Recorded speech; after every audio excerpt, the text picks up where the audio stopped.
And so I guess the way the journey started for me is I moved to Israel in 2002, became a youth pastor in Israel and Tel Aviv. And when I was a youth pastor there, it was against the law to share the gospel with minors. We had a tiny youth group, only a handful of people, and very few believers in Tel Aviv. And I thought to myself, how do we like multiply congregations, and how do I help grow this youth group when we can't like evangelize to minors as a law. Yeah. And so in the midst of thinking about that, I prayed about it. And I guess what I was encouraged to do at the time was I was encouraged just to create a really cool youth group and with cool events and and eventually the other believing youth in Tel Aviv would be attracted to our events. And that's how I was encouraged to grow the youth group, and maybe the adults would come with them. And I just thought in my heart there had to be more than this. This was my passion for mission since I was 5 years old was deeper than just transfer growth. And there had to be something more than transfer growth as a tool of growing a congregation. And what about this commission to make disciples in all nations? And in the midst of really thinking about that and praying about that, I had decided, you know what? I can't share the gospel with youth. Our youth group can't host evangelistic meetings for youth. But what we can do is we can train young people to share their faith with the people around them where they're at. And so that's what we started to do. Rather than having sermons and cool events, I went a different way, and I would take the youth group and I would just go on equipping sections about how to share your faith Mm. and have accountability groups for it. Well, to my astonishment, it actually worked. And but then we had another problem, and the second problem was these youth couldn't come to the youth group without a permission slip from their parents.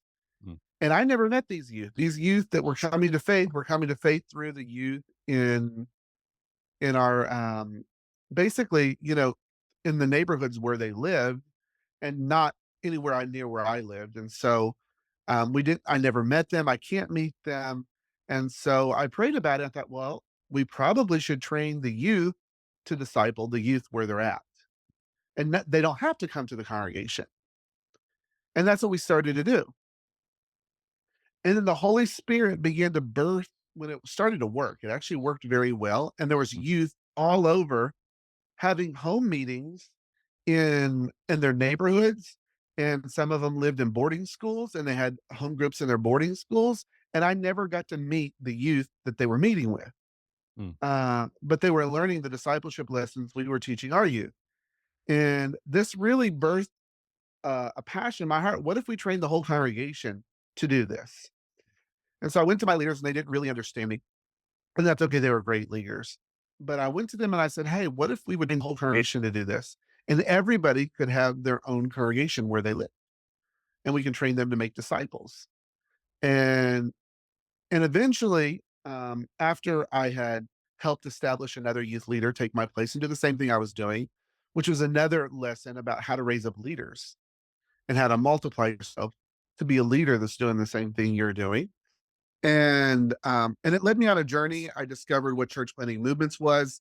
Then got to meet people like Victor Chowdhury, George Patterson, David Watson. Started learning from them yourself. We started corroborating. I learned a lot from you, and it's just been a learning experience ever since. But the passion is, how do we better make disciples? It's like a tool that Yeah. Jesus commanded us, Yeshua commanded us to do, and we constantly need to learn to perfect this skill because of the passion. And part of that's the Holy Spirit. Most of it's the Holy Spirit and perfecting it. But it's also saying, how can I sharpen who I am as a disciple maker and thus reproduce myself as a better disciple maker? Um, as far as the passion about why we do this, why is it important that we go out and make disciples? Every morning, I quote Genesis 49:10. Mm. And when I wake up, and Genesis 49:10 is the passion. It's my life verse.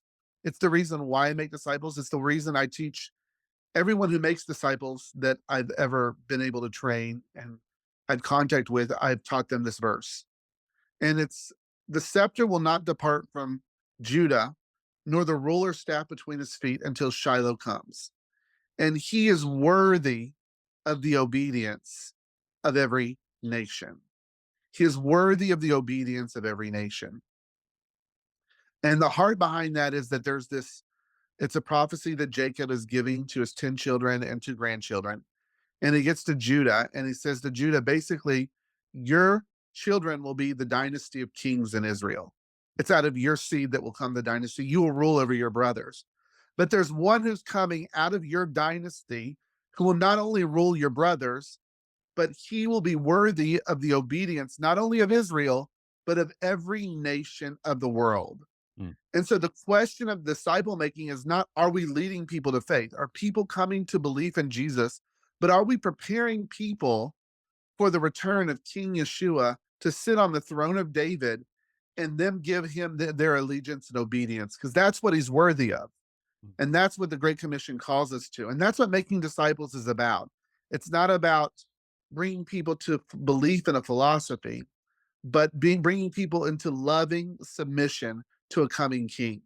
Yeah. And so that would be my heart for disciple making. And I guess there's another verse, one more verse I'll say, and then we can continue.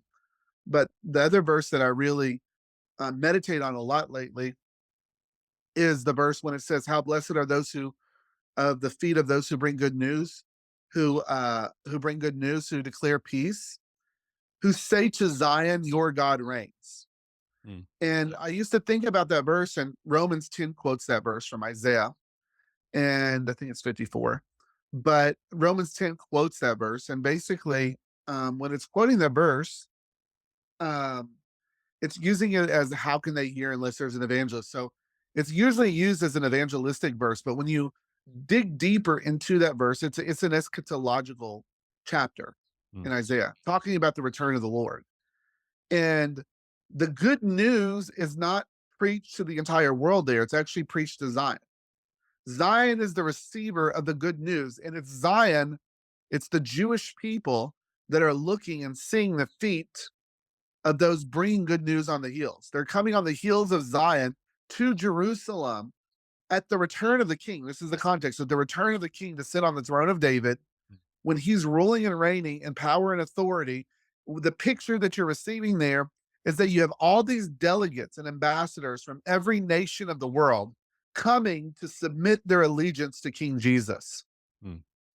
And while they're coming on the mountains to submit their allegiance to King Jesus, the Jewish people, Zion is looking out and saying, blessed are the feet of those who bring good news, who say to Zion, Mm. your God reigns. So they're actually declaring to Zion, to the Jewish people, that we're coming to submit ourselves to your God and your King. And so, what does it mean when we're making disciples?